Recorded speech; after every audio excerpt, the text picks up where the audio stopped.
Hey, Scott Russell from Two Free Scott. Just a quick thought on Maduro there in Venezuela. I,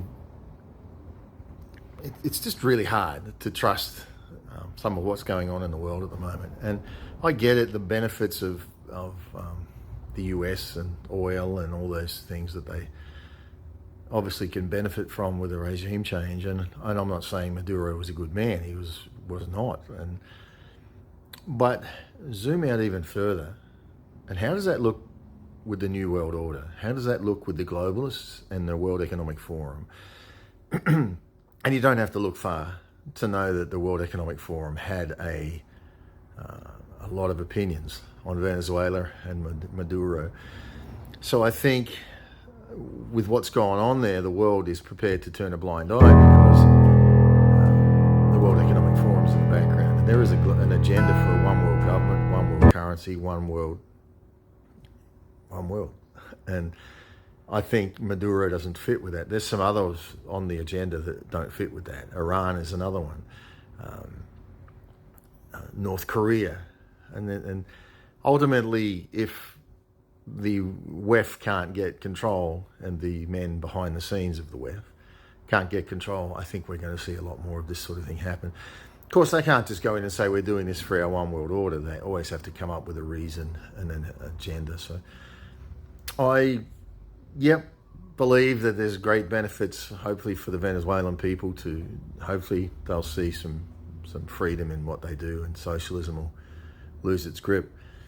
But the World Economic Forum is socialist in many ways, in the agenda of what they're doing in their one world government, digital IDs, and the authoritarian control we've watched come into China and places like that through the 2030 agenda of the World Economic Forum and Klaus Schwab. So I'm afraid I'm reserved a little bit in that regard, is because I think it's an acceleration of that agenda. I do believe God's in charge. I do believe we're going to see this is part of what God has for our world. And I think it's not that these men rule, but I think it's that we all start to wake up and realize that without God, we're cooked. Without the divine, without surrendering our futures, our destinies, our present, our now to God, we're cooked. And the Bible says, if my people will humble themselves and pray, I will heal their land. So people can rise up, make a lot of noise and complain, but they're really, most of the time, they're just another problem, looking for a voice.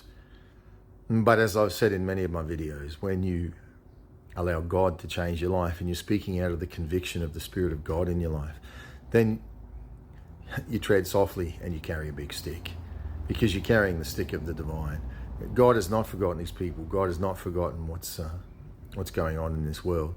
But I think it is a case of each and every one of us looking at our lives and going, okay, it's time that I reflect on what my life is, where my life is going. This is not about organized religion. This is about me knowing a personal relationship with Jesus Christ in my life. Anyway, may God be with you.